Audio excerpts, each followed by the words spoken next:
Numbers chapter 16. Korah, son of Izhar, son of Kohath, son of Levi, together with Dathan and Abiram, sons of Eliab, and On, son of Peleth, certain Reubenites, rebelled against Moses.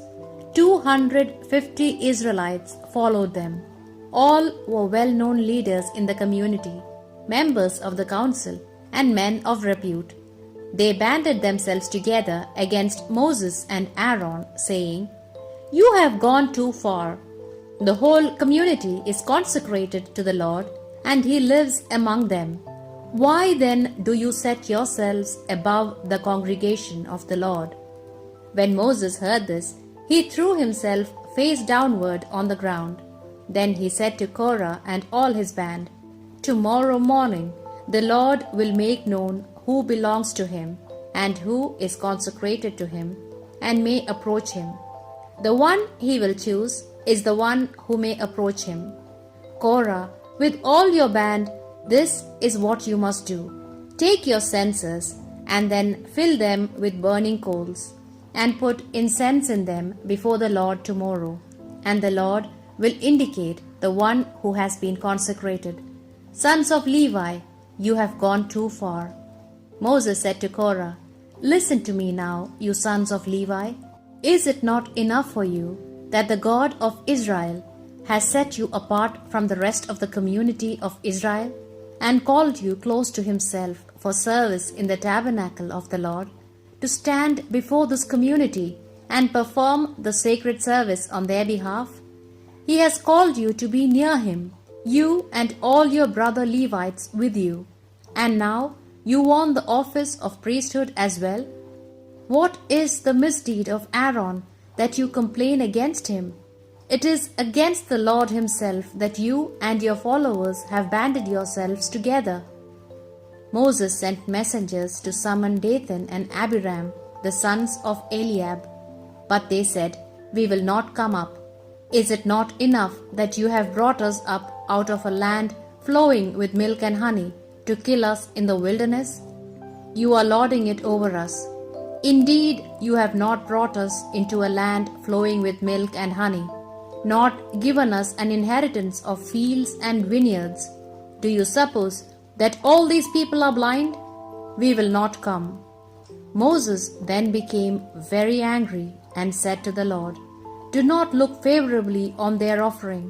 I have not taken a single donkey, nor have I harmed any of them." Moses said to Korah, "You and all your band be present before the Lord tomorrow, you and they together with Aaron. Each of you take his censer, put incense in it, and present it before the Lord. 250 censers, and you and Aaron will do the same." So every man took his censer and put burning coals into it, and incense on the coals, and they stood at the entrance to the tent of meeting with Moses and Aaron. Korah assembled all his band against them at the entrance to the tent of meeting, and the glory of the Lord appeared to all the community. Then the Lord spoke to Moses and Aaron, "Stand aside from this band, for I am going to destroy them in a moment." They fell on their faces and said, "O God, God of the spirits of all mortals, for one man's sin will you become angry with the whole community?" The Lord answered Moses, "Speak to the community and say this, 'Move away from the dwelling of Korah, Dathan, and Abiram.'" Moses got up and went towards Dathan and Abiram, and the elders of Israel followed him. He spoke to the community, saying, "Move away from the dwellings of these wicked men, and touch nothing that belongs to them, lest you perish because of all their sins." They withdrew from the dwellings of Korah, Dathan, and Abiram. Dathan and Abiram came out and were standing with their wives, their sons, and little ones at the entrance to their tents.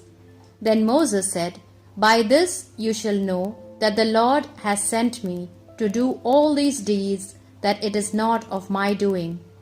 If these men die a natural death, merely suffering the fate of all mortals, then the Lord has not sent me.